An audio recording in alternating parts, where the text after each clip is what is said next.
Hey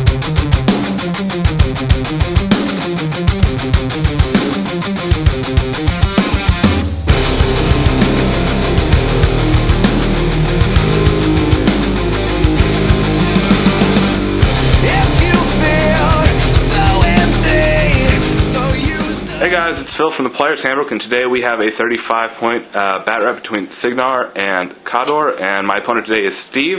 So Steve, what do you have so far? Alright, so, playing Epic Sorscha. It's the same list I played against Jeremy.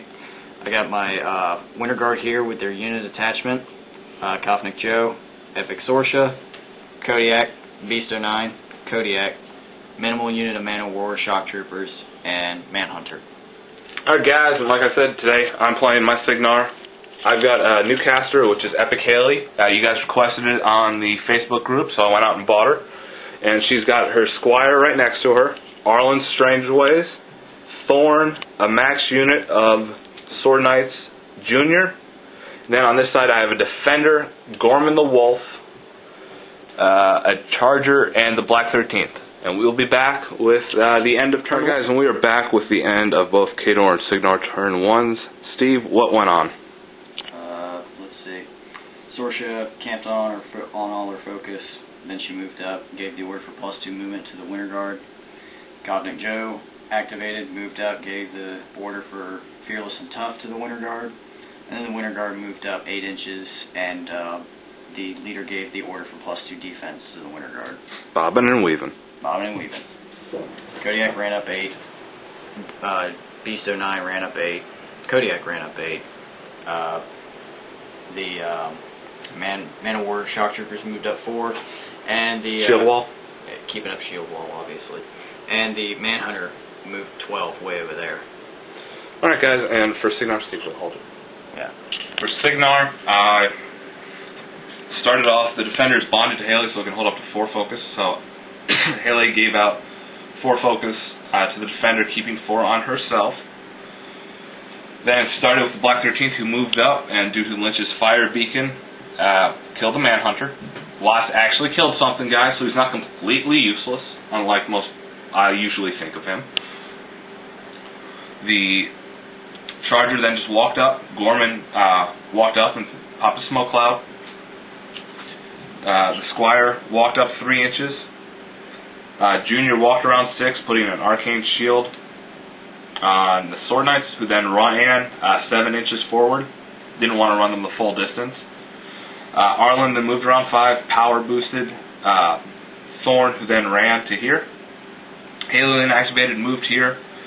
Temporal acceleration on the Defender, who moved up, and then shot Beast 09 twice, and took out about half of his boxes due to some decent dice rolls on my part. And that's the end of Cygnar turn 1. We'll be back with turn 2, guys. Guys, we are back with Khador turn 2. Steve, what'd you do? Okay. First, did not allocate any focus again. Started off with Sorscha again, and she gave the same order for +2 movement for the Winter Guard. And then she moved up into here, and then she casted Shatterstorm on the Winter Guard. And then Khador Joe moved up 3 inches into the woods, gave the order for boosted attack rolls. Unfortunately, the Winter Guard were just out of range for even hitting these guys, so wasted efforts there. But at least now I know how far away they are. All right, then we went with the Kodiak. He moved up 4 inches, and then he steam vented, so he's got a 3-inch AOE around him. And same thing with this Kodiak. And then Beast 09 moves behind the Kodiak, because, I mean, last turn he got about half of his damage boxes taken out. He doesn't want to do that again. And then the Man-O-War's moved up 4 inches, keeping up Shield Wall. So that's Khador for the second turn. Guys, we're back with Cygnar turn 2. E.Haley wound up upkeeping here on the Sword Knight's Arcane Shield. E.Haley also leached one from the Squire. She then, let's see, Arlen started off by power boosting Thorn, who then moved to here. The Sword Knights shuffled forward. Junior shifted over. Then E.Haley activated, moved up, popped Feet, which catches Steve's entire army. Then she cast Time Bomb, through the arc node of Thorn. I forgot to move him. I'm still learning with this army. Dealing a decent chunk to the Kodiak, but it also hit Beast 09, dropping their speed. The defender slid over. I had allocated him 4 focus because I originally was just going to temporal acceleration, and then I reread my card and found out time bomb. So we wound up putting another shot into Beast, dealing another 8 damage. Gorman didn't do anything. I forgot to activate him. The Black 13th wound up running on over. So next turn, we'll see what Steve can do on Haley's feet turn. And we are back. Steve, what did Khador do this turn? Well, first of all, you tell me the activation. All right, that's right. It is Epic Haley's feet turn, so I wound up picking Steve's activation. I started off with his Winter Guard infantry. The Winter Guard decided to take action. I only was in range for 2 grape shots, and I only actually needed 1 to kill a Sword Knight. So they had Shatterstorm on, so the AoE went off and hit 3 of them, but I needed a boxcar to even wound them, so it did nothing. I then picked Beast 09 to activate. Beast 09 just moved around the Kodiak. Alright, next thing was the the painted Kodiak. I just steam vented again. Alright, then it went to the Man of Wars. Man of Wars just moved. Then the white Kodiak. I picked movement, and he moved up 4 inches. Then it went to Cosmic Joe. Cosmic Joe moved, and since the speech don't count as activation or movement, he went ahead and did a speech and gave them Fearless and Tough. And then finally Sorscha. And Sorscha decided to just move further into the woods so that you can't touch her. And we'll be back with Cygnar's turn 3. Alright guys, we're back with Cygnar turn 3, and a couple things of note happened. I started off by leeching another Fury off of the Squire, so I can only do that one more time, giving Haley 9 for the turn. She gave out 4 to the defender, kept the rest. We also upkept Arcane Shield on the Sword Knights. What wound up happening is she started by activating Arc Noding through Thorn and Telekinesis to pull Beast 09 out from behind the smoke cloud. She then cast Temporal Acceleration on the defender, which proceeded to kill Beast 09 with the first shot and shoot this Kodiak for the second, dealing a decent amount of damage. The Charger, Arlen activated, power boosted.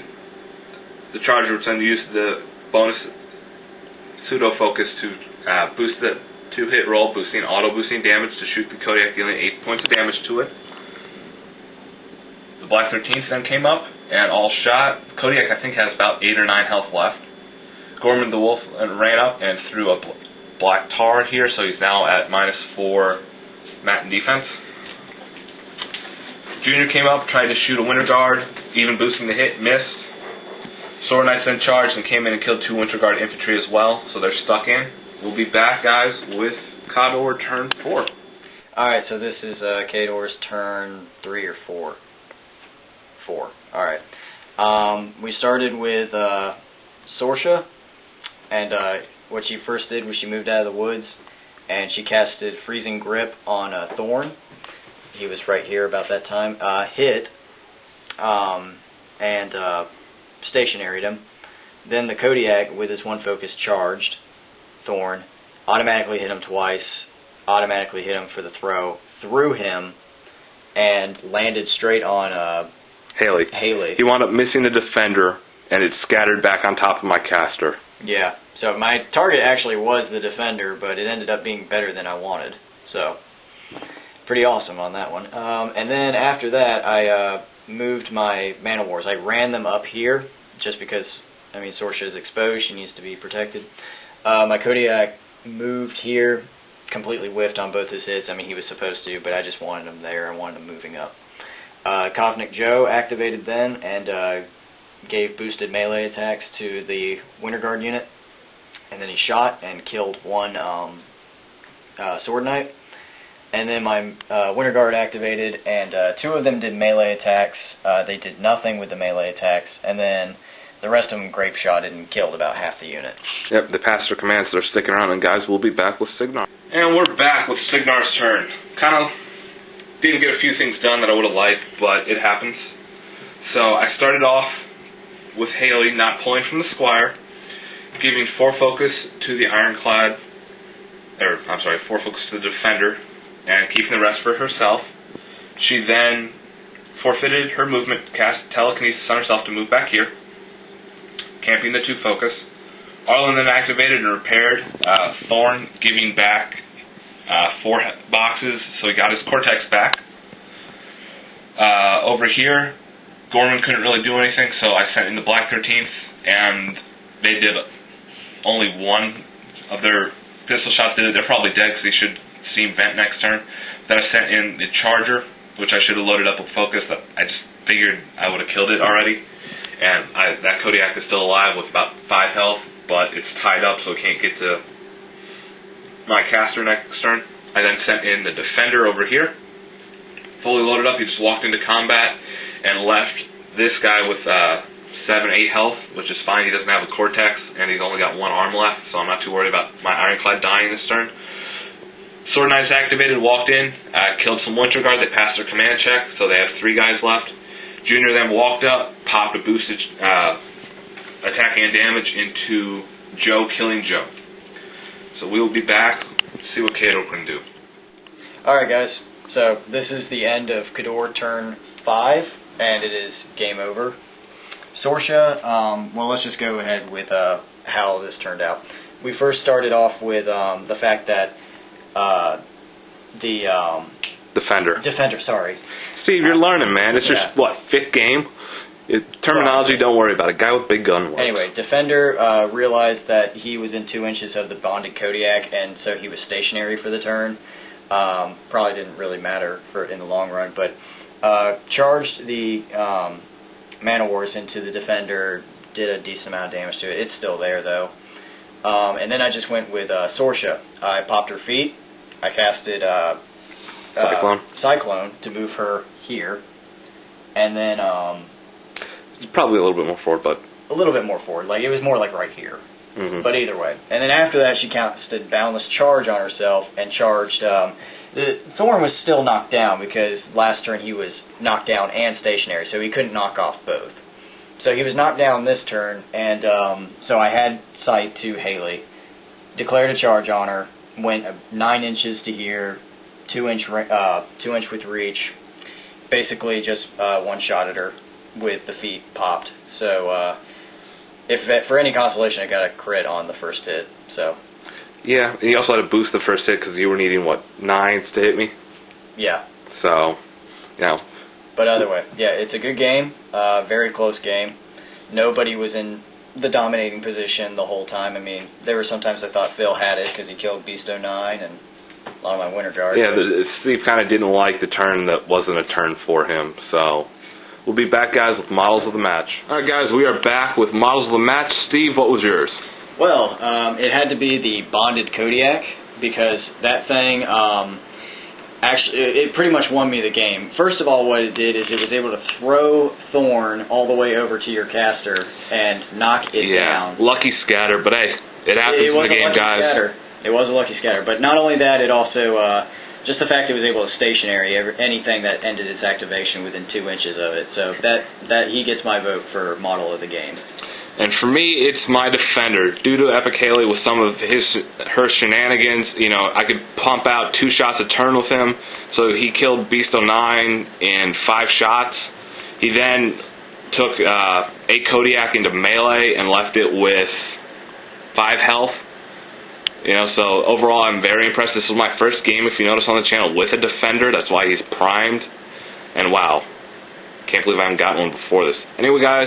Hope you enjoyed the Batrep. We will be back with more Player's Handbook. Stay tuned.